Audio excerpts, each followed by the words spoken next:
Balls. I ventured into Abbott's magic probably 35 years ago and was entertained by a little guy named Duke Stern. After I bought my share of magic stuff, I said to him, I want a trick that I've got to work on. Well, he liked that and sold me a set of multiplying balls. Little red ones, 1.5 inches, 3 and a shell. That was my start in the world of sleight of hand. Cardini was my idol and is today. He was my mentor, my hero back then. He accomplished what nobody has since him. He was a great manipulator, but he concealed his dexterity in his act. Balls, cards, cigarettes appeared to his bewilderment. Magic occurred around him and to him. And he had that alcohol thing going for him, slightly tipsy, which kind of added to the mystery. In the book by Louis Ganson, Routine Manipulation Part 2, Ganson gives Cardini credit. He says, some people believe that manipulation is just a method to produce an effect that is contrary to the natural laws.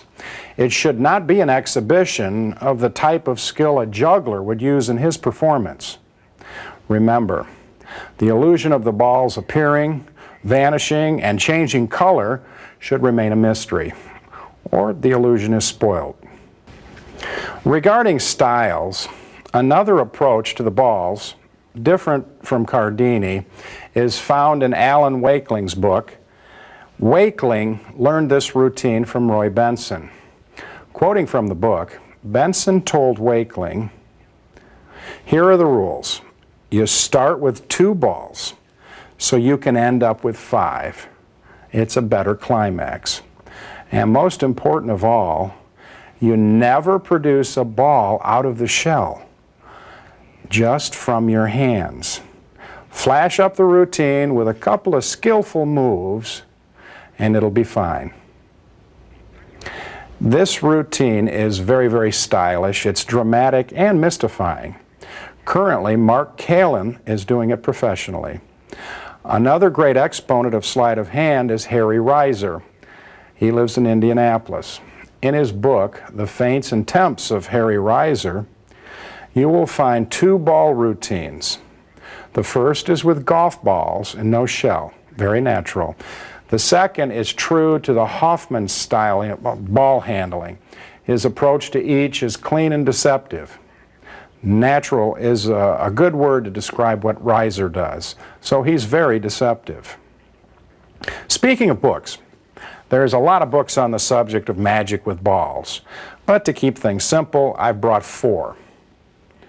Alan Wakeling's book, The Magic of Alan Wakeling, Harry Reiser's book, The Feints and Tempts of Harry Reiser, Louis Ganson's book, Routine Manipulation 2, and Professor Hoffman's book, More Magic, which, as we all know, is a very old book.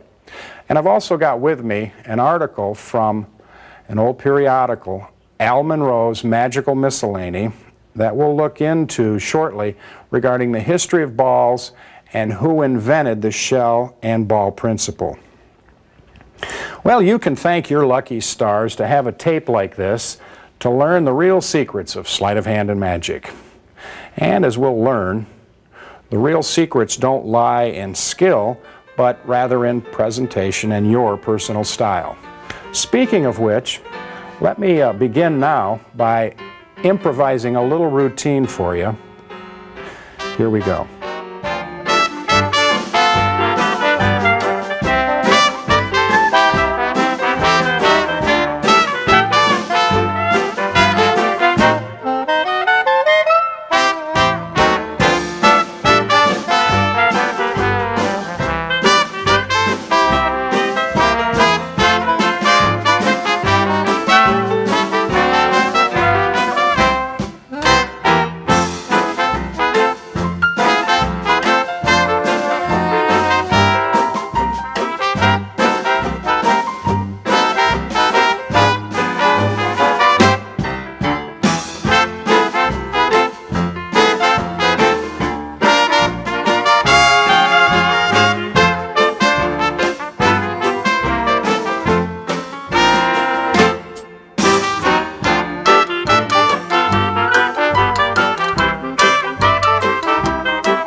Well, after all the books, moves, trick balls, and advice, that's where I've ended up.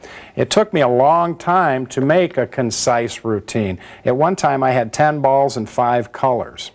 And another piece of advice I can share was given to me by Di Vernon.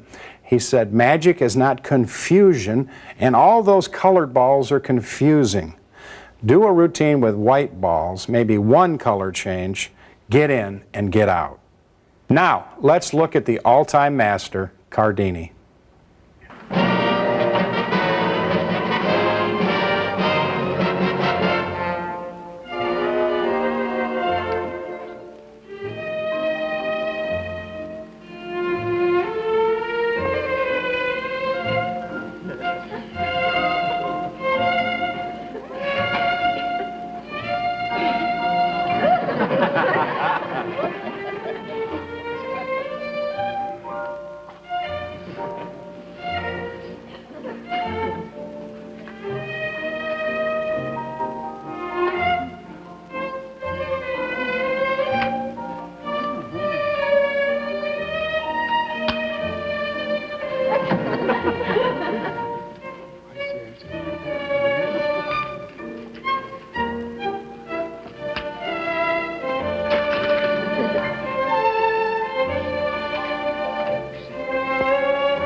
Now let's look at an old friend of mine, Neil Foster, and his multiplying ball routine.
Now let me list the categories that we're going to cover in this tape to help you learn and maybe make up your own routine.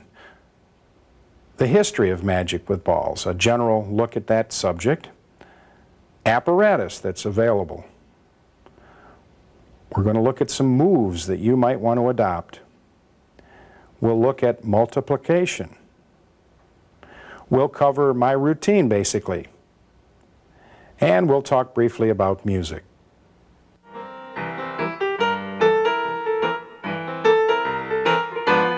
I'm no expert on the history of magic, but I do respect the history of magic. I have a book by Professor Hoffman, More Magic, and I also have a copy of Al Monroe's Magical Miscellany. And this is a curious, curious story. You know by now that the secret of the multiplying balls is that half a ball is used, the other balls can fit inside. In More Magic by Professor Hoffman, he gives credit to Bautier de Colta. And they go on to explain a routine using 3 balls, similar to what Harry Reiser does. Now, in Al Monroe's Magical Miscellany, they give credit to a guy named George Wright of Reading, Ohio. My real name is George Wright, and I'm from St. Mary's, Ohio. I don't know what the answer to this is, but if you do find out, please give me a call. I'm very curious to learn.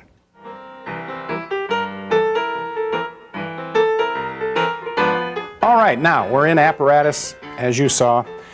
We want to talk quickly about the size of balls that you might want to select to use. I have a set here that I got from Duke Stern 100 years ago. These are the little 1.5 inch, and these are solid wood from Germany. And they're very nice as far as that goes, but they're maybe not quite big enough to play on stage. You'd want to get a little bigger ball. But if you're just starting out, and you're younger, and you've got smaller hands, this would be an ideal size for you to select. They're 1.5 inch. Solid wood balls, okay? Now the next step, obviously, from 1.5 inch would be 1 3/4 inch.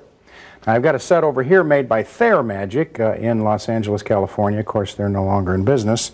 But this is a beautiful set of red multiplying balls made by Floyd Thayer.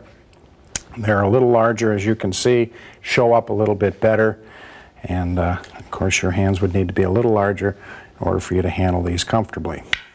Once again, wood multiplying balls.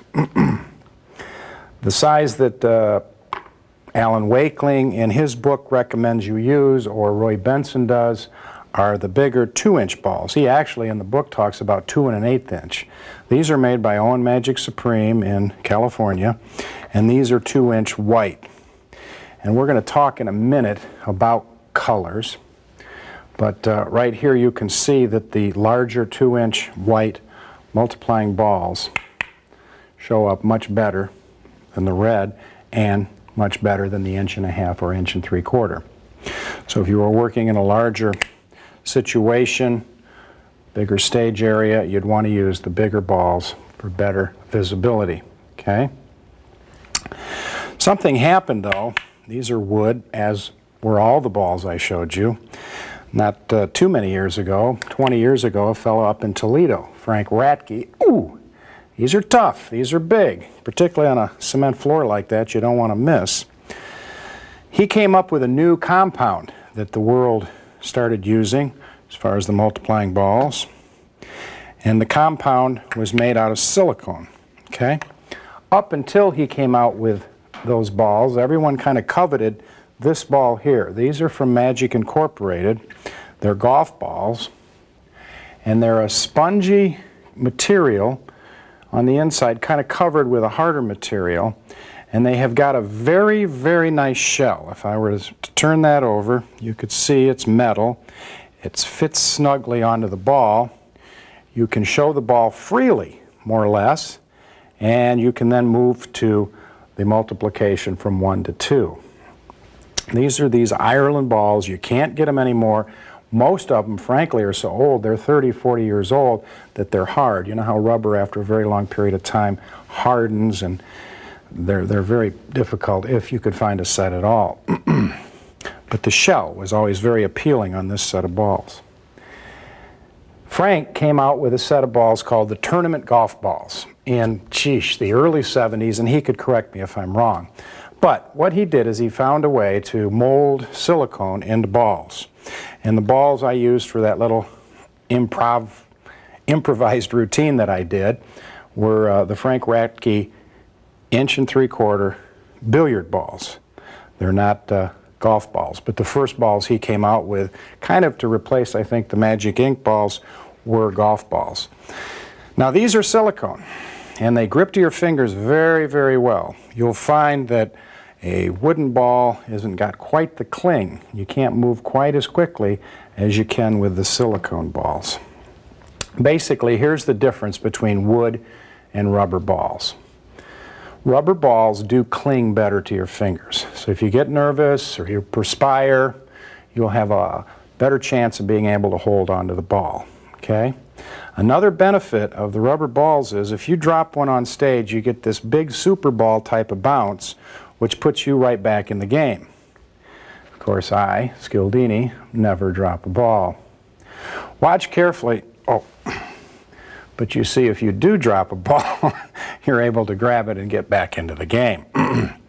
Okay, so the silicone balls grip good and they bounce. And that's two nice features of them. But let's say you're going to work in a venue where the people are a little closer to you. One of the things that is most deceptive about multiplying balls that are made of wood is the fact that you can crack them together. You show them on both sides. We'll look at this move here shortly. You can crack them together, which is very convincing. It shows that they're solid. Okay? As well, you can more or less hit the shell right on top, that ball there, and perform a move that way, which is very, very deceptive with the wooden balls. So the wooden balls crack together, you can hear them, but they certainly don't bounce, and they may be a little bit slipperier than the silicone balls that Fachini makes. I recommend Fachini for stage. That's what I use when I do my act, Scildini. And when you're working in a closer environment, actually I don't use 2-inch balls, I use something like these. And I do use red versus the white.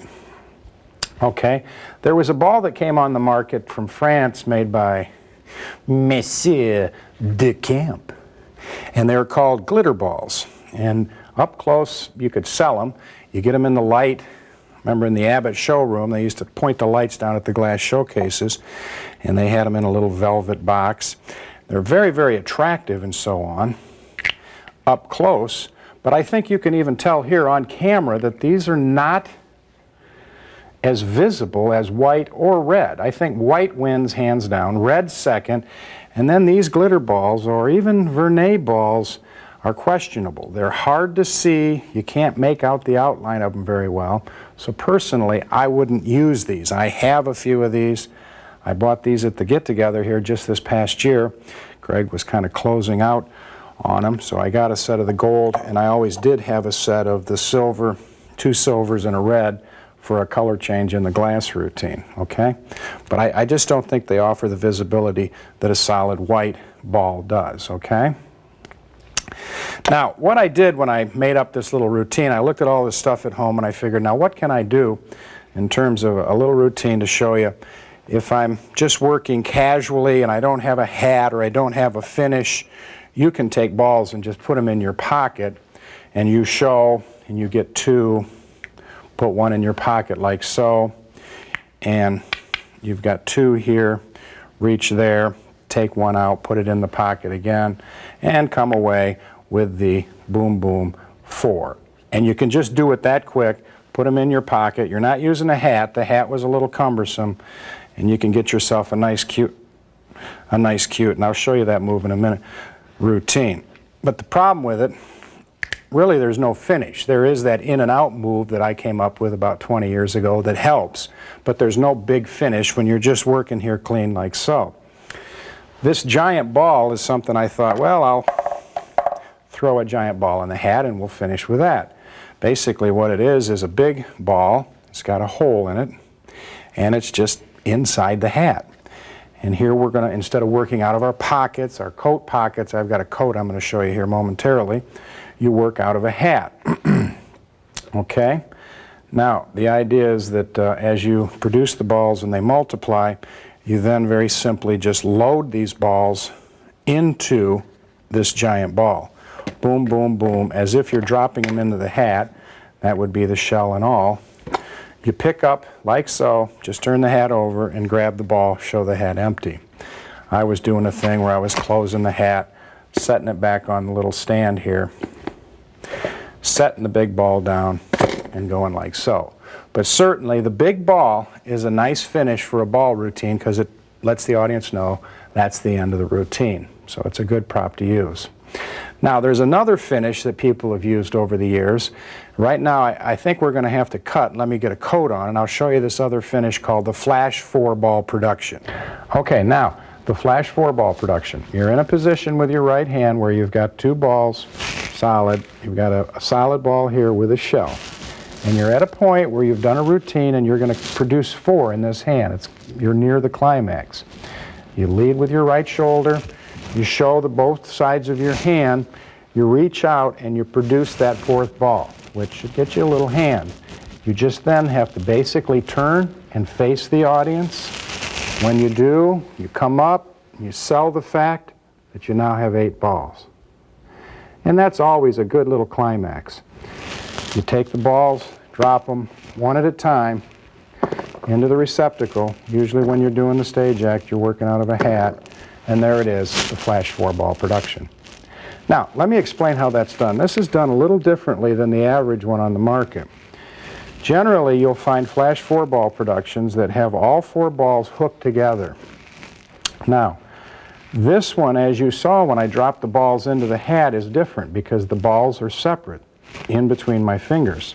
The way that's accomplished is these are plastic, basically balls you'd get at a golf course or maybe a driving range. They're plastic balls you'd practice driving with. Don't go too far. They're solid, they're not wiffle balls. You just drill little holes in them. You get a brass rod, you put a safety pin at the top of it, and if these are just a little bit off center, they'll create their own grip. They won't fall off from that little brass rod that runs down through them. That's positioned there. You're in your routine here where you've got, like I mentioned, you've got the shell's got a ball in it. This is your shell between your thumb and finger. And here you've got the 2. You're here, you're here. Your hand then, as you come here and you show one more time, I'm going in with my left hand, and I'm going to set these down right now so that I don't. My left hand grabs these, pinky at the bottom, kind of interlacing, and I just pull them down off from and roll a little bit, and then you go 4 and you just turn towards the audience, and there you have all 4 between your fingers. Now you want to make sure you get rid of the one that's the shell in your right hand first. So you come in and drop it, then you drop the bottom, drop here, drop there, and that is especially good for magicians because they expect those 4 from your left hand to be all hooked together, but they're not, they're separate. So not only is that a flash 4-ball production, but it's got a little twist that'll make you a little bit unique when you do that finish to your ball routine.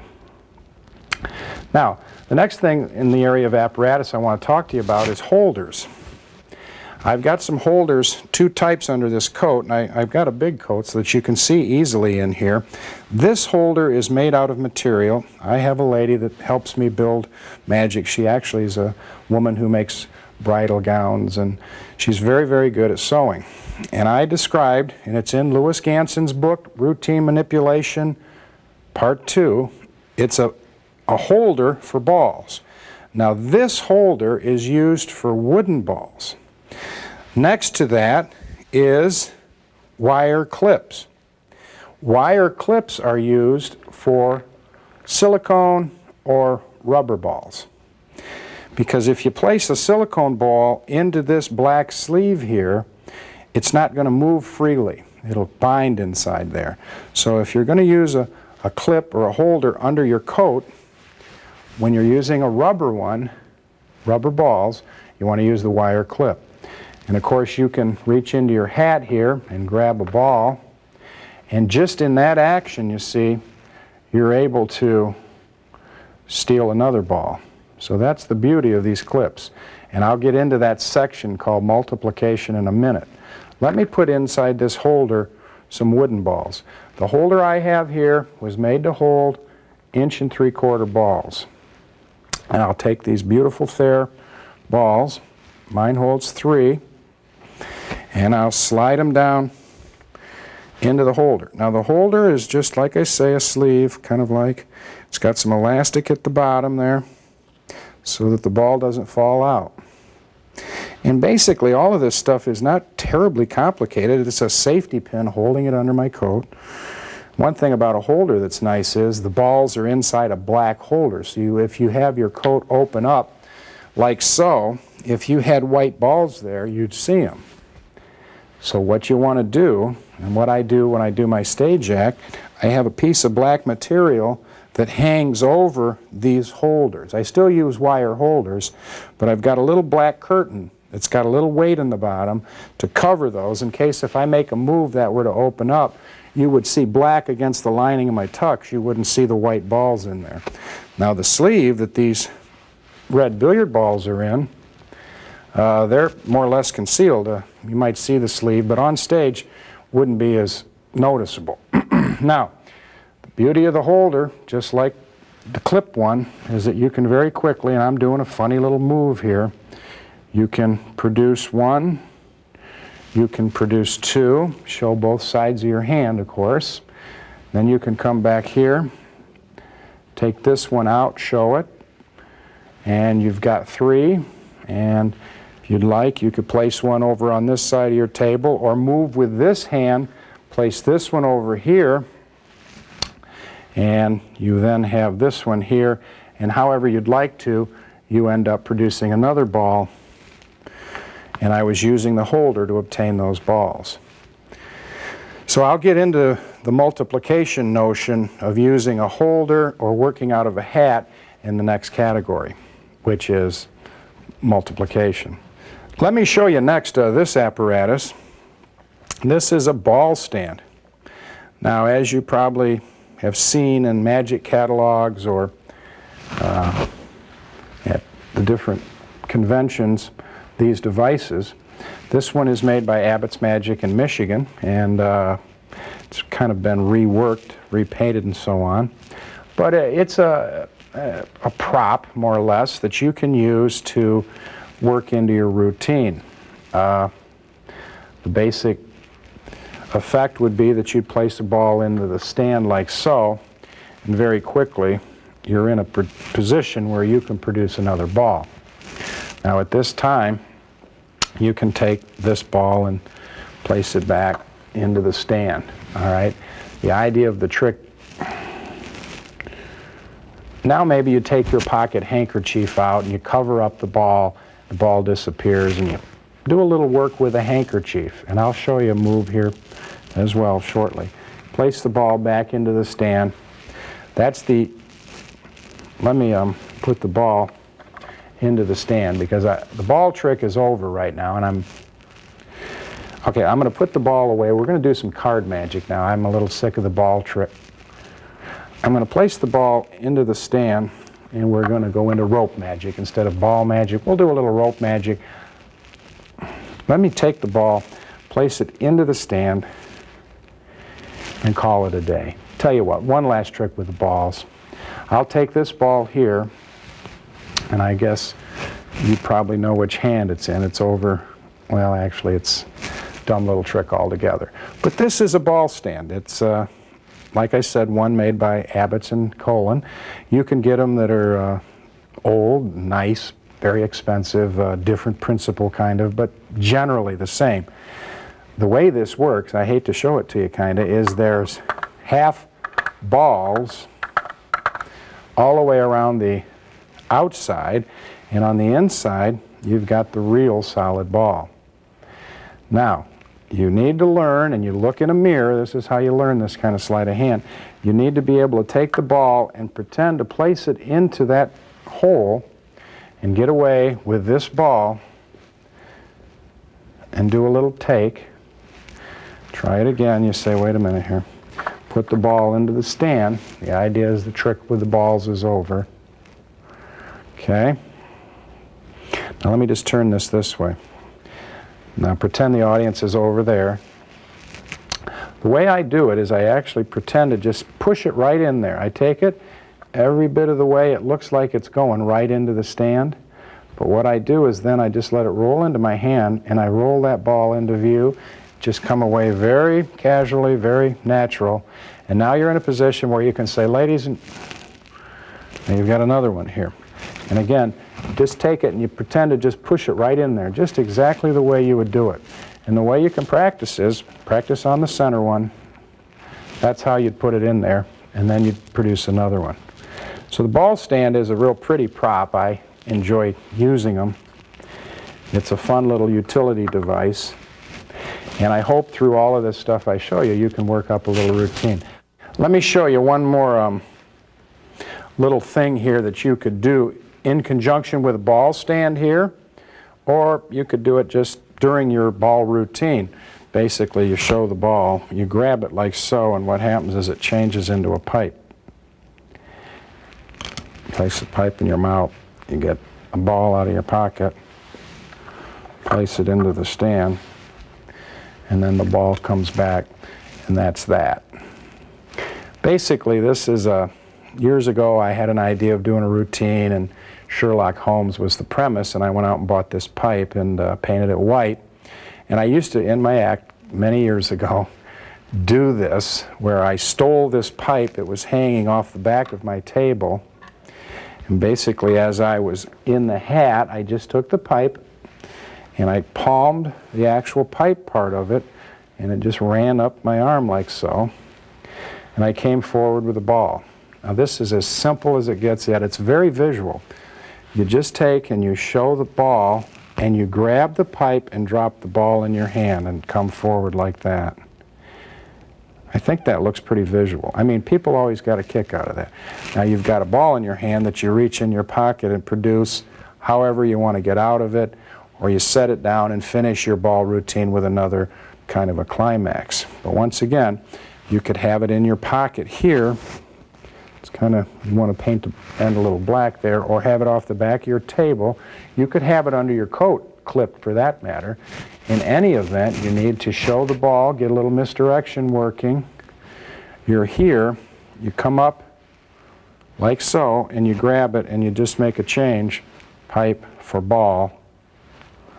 There you go. Reach in your pocket, you get the ball. I hope that gives you an idea of some of the apparatus. We talked about the size of the balls, depending on the size of your hands. The old Magic Incorporated multiplying golf balls, and how Fakini came out with this silicone material that most everybody uses.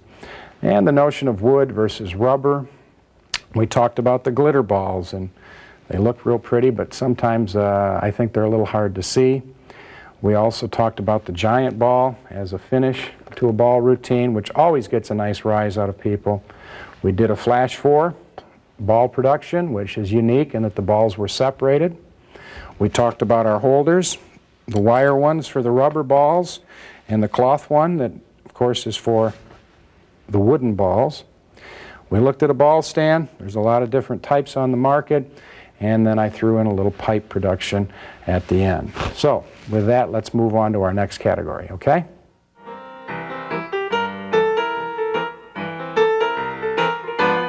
Okay, we're going to get into some moves now. And to start right from the very fundamentals, I want to talk to you a little bit about background. Because you know that a magician, generally, people think of a magician with a white tuxedo shirt and a black bow tie and a tuxedo jacket. And what happens when a man does a magician does some magic with balls or cigarettes, what have you, and he passes the ball into this area in through here, on stage the audience with a spotlight can't see the ball. You lose a lot of the visibility of your white ball.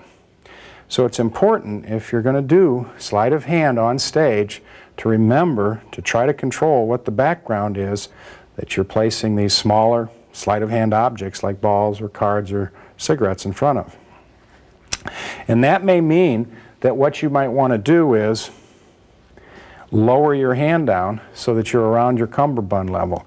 Matter of fact, I had this vest made so I would close out a certain area right in here that's white, so the only white was in here.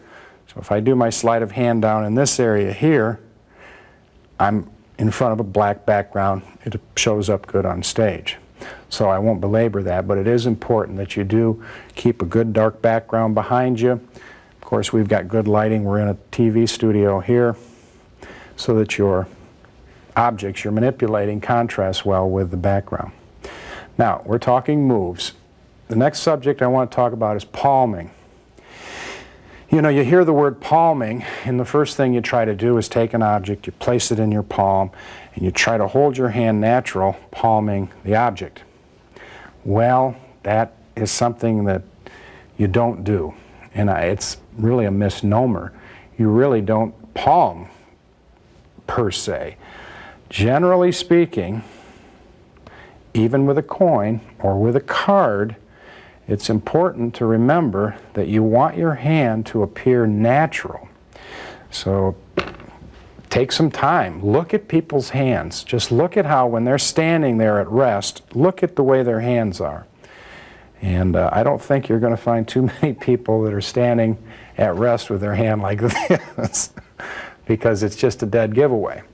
So we're going to look at a fake transfer in just a second, which is this maneuver here. The trick is to hold the ball, just cup it in your hand.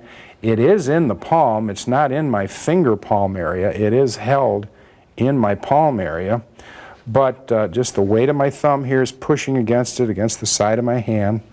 But it is not palmed in the sense that I'm trying to open my fingers and reveal my thumb to make it look like there's nothing in my hand. Just be natural. And that, of course, is a mantra that Di Vernon offered.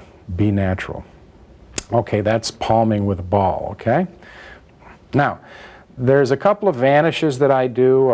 I took the Chavez course. I was fortunate to be involved in that when I was younger. And I met Marion Chavez and so on. And they do have quite a few different ways to vanish a ball. And if you look at Buckley, or you can even look in Ganson's book, Louis Ganson's book, Routine Manipulation, he has many different variations on ways that you can make a ball disappear. In my experience, I've tried to whittle it all down to just 2 different vanishes, and I did them in that routine that you saw a little earlier. The first one, and the only one I do when I do my silent act, is just a fake transfer. And what this is basically is you just place the ball into your left hand and make it disappear. I do that in my act. I then reach into the hat, grab the ball in the shell, and I move into the multiplication of the balls. But that's the only vanish I do. I show them one time, they know I can do it, and that's all. This is a fake transfer. Now you can do this with a coin, you can do it with a rock, you can do it with anything. But with a ball, your hand comes up to the area where the ball is. You make a motion that makes it appear as the ball is in your hand. Snap your finger, the ball disappears, you kind of look for it, a little bit of action there. You look in the hat, you notice it's in the hat, reach down in, and you recover the ball. That's a fake transfer vanish. Fake transfer vanish, recover out of the pocket. Very good. Takes a lot of practice, though, to get that realistic. Now, the other vanish that I do in the world of multiplying balls or ball magic is one that I worked up basically on my own. I take a ball and I squeeze it in my fist like so. I do this with a coin also. I show this hand empty, tap that hand, and the ball disappears. Again, you look for the ball,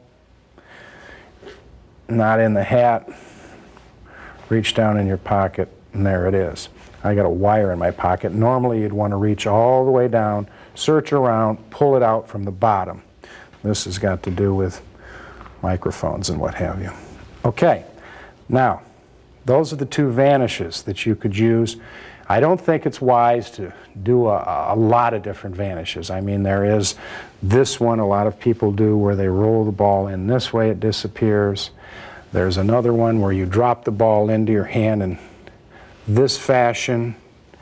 I just think that it turns into possibly juggling, and you're doing too much. Make it disappear 1 or 2 times, and that's enough, okay? In terms of reproduction, we talked about it. You can reproduce the ball in space, which it's kind of held in the palm.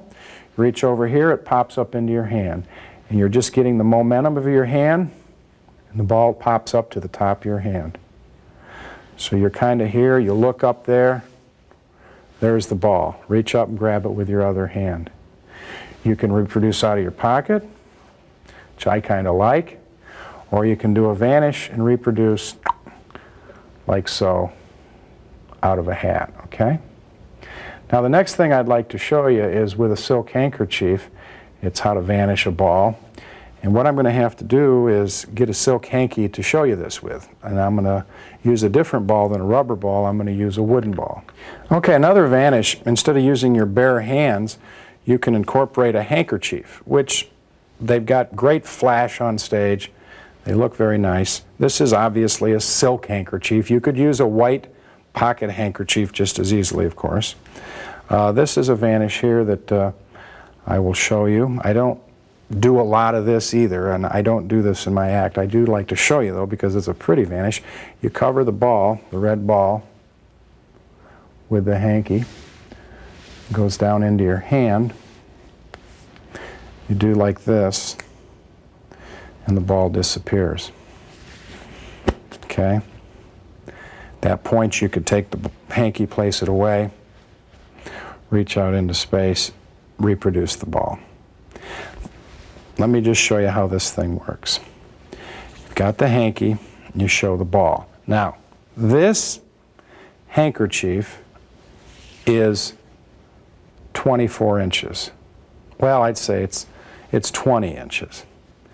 It's a little big, but let's see. Watch, we cover the ball. There it is. You can see it through there. Drop it in your hand. You come to here, and the ball disappears. At this point, you do a little cleanup move. It's gone. Put this in your pocket, or your breast pocket if you're wearing a coat, if you used your pocket hanky. You reach out, oh, there's the ball again. It's a very simple vanish.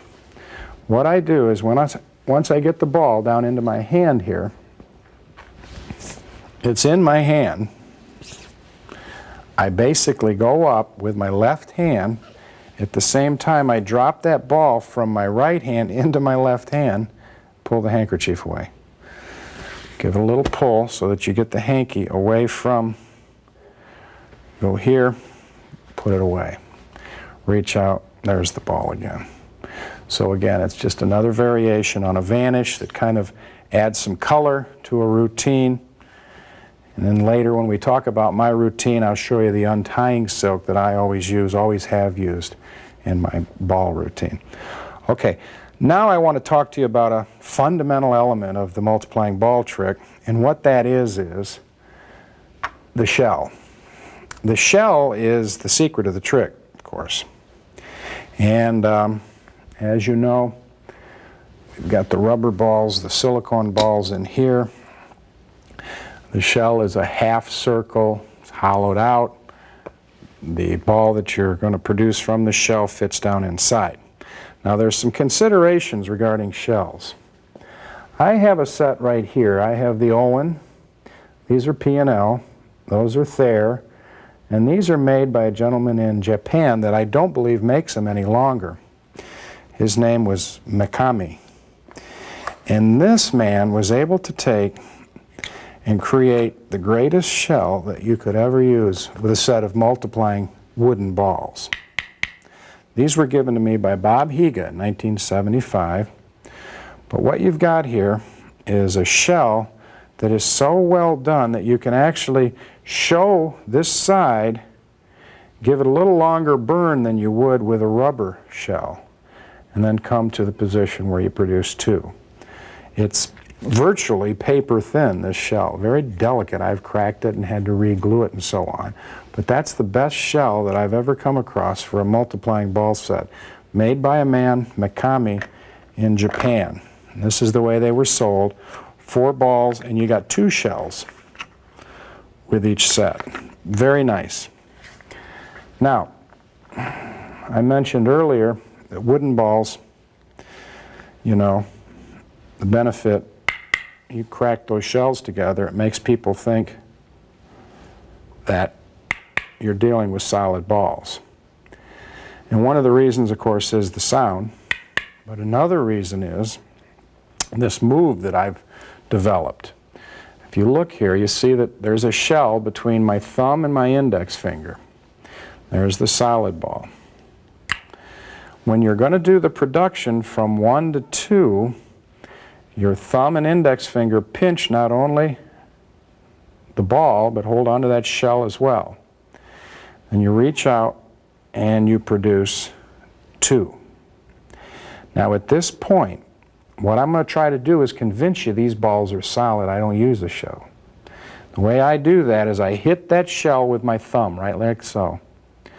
And I roll that and pull this ball away. Show 2. I come back to this position. See my thumb here? I hit here. I spin it again. 2 solid balls. Boom. I can use a dropper, get a ball, or I could take one of the balls, put it in the hat. We'll look into this multiplication in a minute. But what I'm trying to tell you here is when you use a shell, if you want to do a nice turnover move that shows solid balls, use this move here. This is something I came up with. Now, let's say I get to 3. As well, you come here, you reload. These are larger balls. These are not the easiest to work with. I'm not used to wooden balls. I use silicone balls. You get to this position here. You produce 3. You show. Remember always to use pause to your advantage. Once again, in this position, you can take and you can position the shell in a position that normally it wouldn't be in, which is out here. Usually they're always between these fingers, but don't feel like you've got to keep it there. Lead with the shell. Come to here. Now you're back in the home position where the shell is between your thumb and index finger. Okay? All right. That's basically a move with the shell. The fundamental move with a ball and a shell would be, for you beginners, let me drop down a size. Let me just show you. You can take and work from here. If you like, you can reach out, produce 2 like so.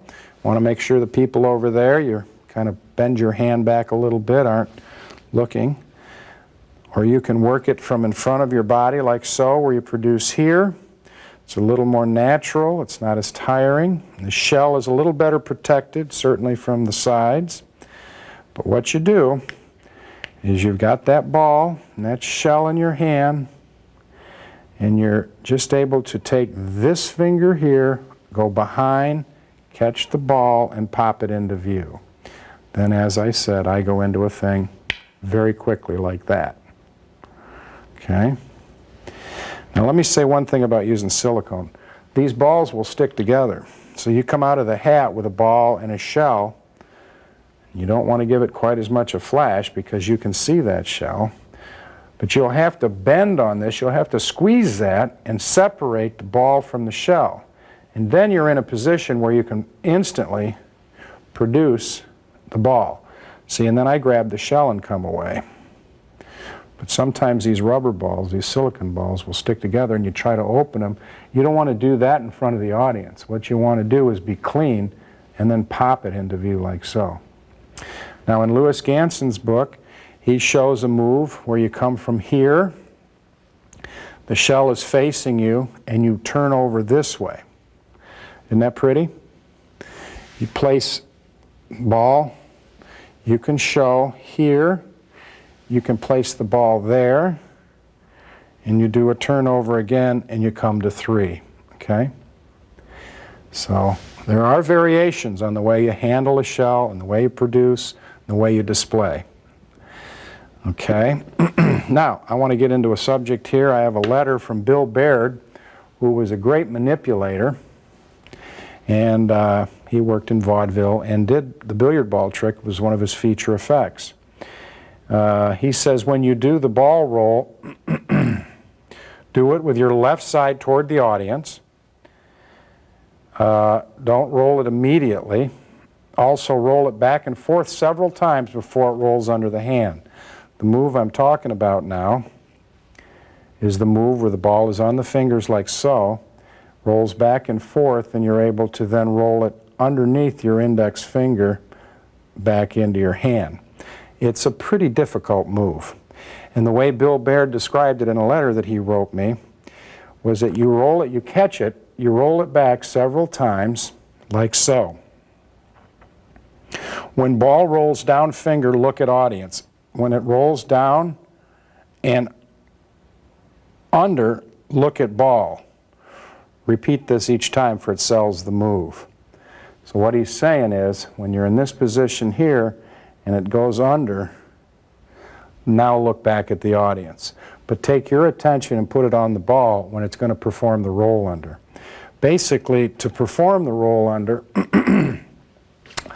what you've got to start practicing is to be able to use your second finger and lever it against your index finger. I'm using this finger here, pushing the ball against my index finger into that position between my thumb and index finger. You practice by catching, you do a little roll. You can do that looking at the audience, as Bill said, and then when it does it, you look at it and then you look back at the audience and you come around. Okay, the last thing I want to do is the in and out move, which people have complimented me on, and this will conclude our move section, okay? You're in a position, let's say, where you've got 3 balls in a shell and you've got an extra ball in the hat. Now this is very simple. You go into the hat, drop the ball, come up, put the ball right back between your fingers, grab the next ball. Put the ball in the hat. Basically, you just take balls.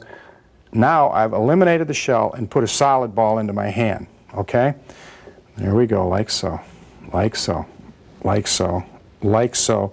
And you look into the hat, you're surprised they're not there. Once again, you drop it into the hat, and you grab, you drop it in, you start looking, you can't, and at this point you're once again, finally, you start to get down, and then you get to finish a routine. So as I said earlier in the tape, that gives you, instead of a jumbo ball or a flash 4, kind of a finish to get out of the routine in kind of an upbeat fashion. Okay, in review, we looked at the background, very important when you're doing multiplication of balls or manipulation in general. Talked about palming, and you don't really want to palm, you want to hold things in a natural fashion. We talked about vanishes. The 2 I use is the fake transfer, and I also use the vanish where I move the ball out of the hand and roll the hand over and I catch it in the palm. Reproduction can be from a pocket, could be from a hat, could be from your hand. I showed you a vanish with the yellow silk. We talked about the shell, and I showed you a couple of methods for the turnover, for the production with the shell, and I did kind of demonstrate for you ways that I show shells so that they don't appear to be shells, they appear to be a solid ball. We looked at the roll under by Bill Baird, and last we did look at this in and out of the hat move, which is a fun way to conclude a ball routine without using a big finish item. Okay, so that concludes the move section of this videotape.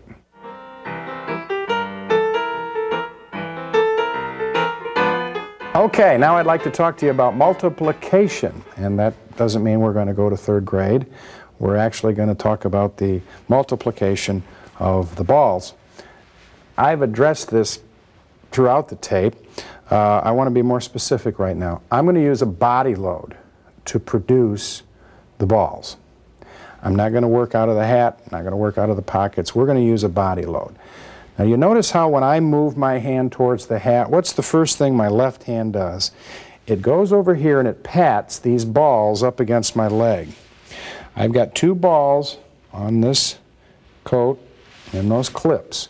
As I go down here, I get a feel for where those balls are.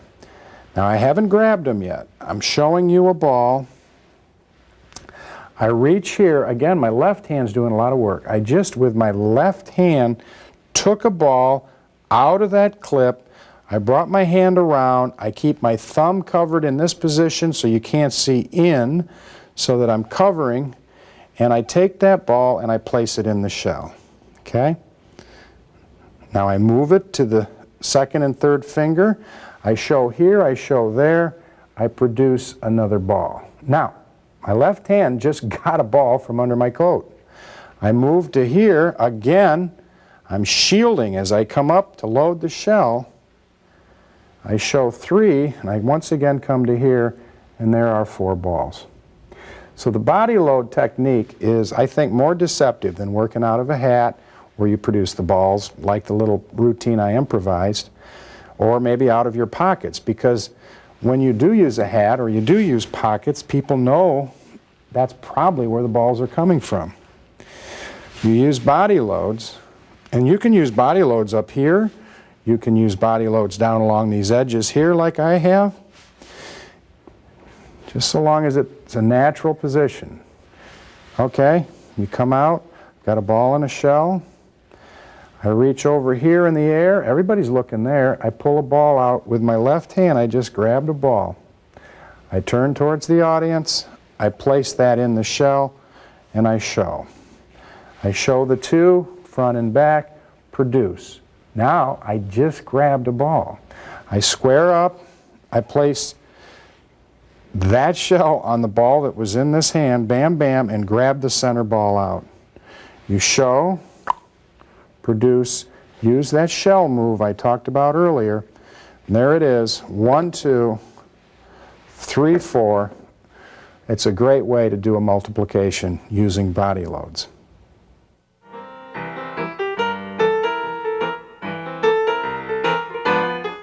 Okay, I'd like to now show you my routine. Basically, the routine I went through earlier in the videotape. I want to walk through the different moves and so on that I'd made. The first thing, if you remember, I did was produce a silk hanky. That's a very simple procedure. This one is a little different in that it does have a reel hooked down at the end of it. This is a P&L utility reel, and it has a finger clip on it. Now, what you do is you let that hang, and you take the silk hanky and you wrap it around your 2 fingers, your index and second finger, and then you are able to remove your fingers, hold the reel by that clip, and you can then walk on. You can pick this up off a table during your act, what have you, but in any event, when you need to, you just let that go, hold on to the clip, produce a hanky. Now, I'm going to show you the serpent silk. This really isn't a silk video, but I've always done the serpent silk with my ball routine. So let me please show you how this is done. Basically, I say I've got a reel down here that holds that end of the silk. Nice P&L reel. I roll the silk hanky like so. Now, this is the way that you do it, and this is written up in the Encyclopedia of Silk Magic, but you get it into a nice rope. You come around down to the back like so. You put in your thumb palm the end that doesn't have a reel and pull that thread, the end that is tied through, into a knot like so. So what we have is the actual fine thread running up to the reel in my hand. The reel is finger palmed in my hand. The thread is pinched between my thumb and second finger. I'm not pinching the reel, but at the time when I want, I let go with thumb pressure a little bit and give that a little bit of a jerk. And then I look, and you get it to come all the way up and untie. At that point, you do like so, and what I do is a little stuck silk, kind of a comedy bit where the thing is stuck. Then you set it down, and when you toss it to your left hand, you throw the reel inside the hanky. Okay, that's the serpent silk. Takes practice. You may have to look up in some books exactly how that's performed. First thing I did was I took a ball out. It's very simple. Showed the ball, did the ball roll. The ball roll, there isn't a great deal of description I can give except practice, practice, practice. You roll it from the thumb to index, between there, to between there, to between there, and reverse. It's the ball roll. A couple of bits I have is I go up, I time it, so I catch it on the upswing. I look over at that silk like I'm a little upset at it. My fingers keep moving, I drop it back in, just a bit. Then I do this, and it stops rolling. So the ball roll is entertaining. People like to see that. Like we talked earlier about visibility, you want to do it in a position where you're nice showing it. You can, if you elect, show it on this angle. Personally, I've always done the ball roll out front like so, and done the two bits I just described. Now, vanish. Fake transfer, gone. Out of the pocket, go deep in your pocket and get it. This is a convincing vanish. Place it in your hand, it's in this hand, vanish. Like I said, I only usually do one vanish. Reach into the hat, get the ball and the shell as if you're recovering the vanished ball. Now, did you see that movement when I moved over here? I separated the ball from the shell. Show the ball and the shell, show this hand empty, boom, two. Pause. Spin the shell, we covered earlier. Come back like so, two. Now, let's get rid of one. You roll the ball up into the shell. Roll it into the shell here and place it in the hat. But actually, I have nothing here. I go in, grab a ball, and produce another. Now, this is sometimes referred to as perpetual balls. Well, you can use your pocket. Now you can get to a position, show, careful on that shell. When I show, I don't show very long, three. You can do a turnover like so, turn over here like so. Once again, roll it into the shell, go into the hat. You do a little perpetual, depending on how the audience is, you get to four. You can do the in and out move here now, as we described earlier, like so. And at this point, you place the balls into the large ball. That's the routine I did a little earlier. Pretend it's stuck. Go from there to here. Go here. And I only do this because the nature of the prop. Set it down. And there's the routine I presented earlier. If you'd like to use that, feel free, and I hope you have good luck with it.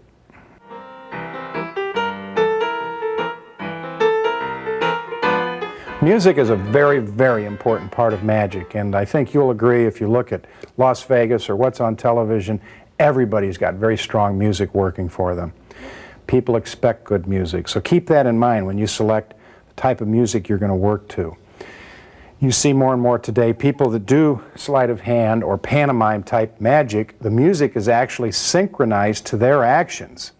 If they make a move, something appears, the mood of the music is there, it crescendos at that point in time, and they've spent the money on having professional people put that music together for them. That's a possibility for you. Take advantage of that because it really enhances the entertainment. There's a device sold by Wireless Wizardry in Cleveland called a Showtech. It gives you complete control of music and very simple to turn it on and off, and it also adds a very high level of professionalism to your show. I personally use a Showtech. Okay? In conclusion, I hope you've enjoyed the videotape. Some closing advice for you is one, keep it simple. Don't try to get too elaborate.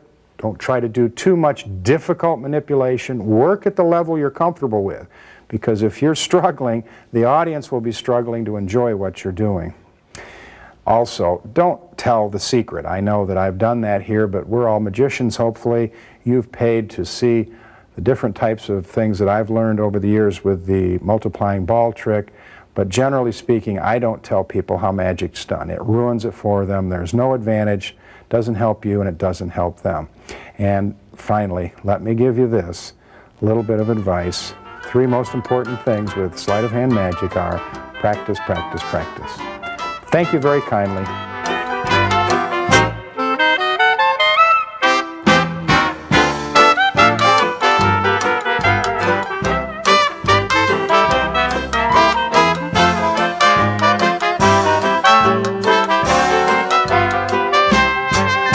Balls!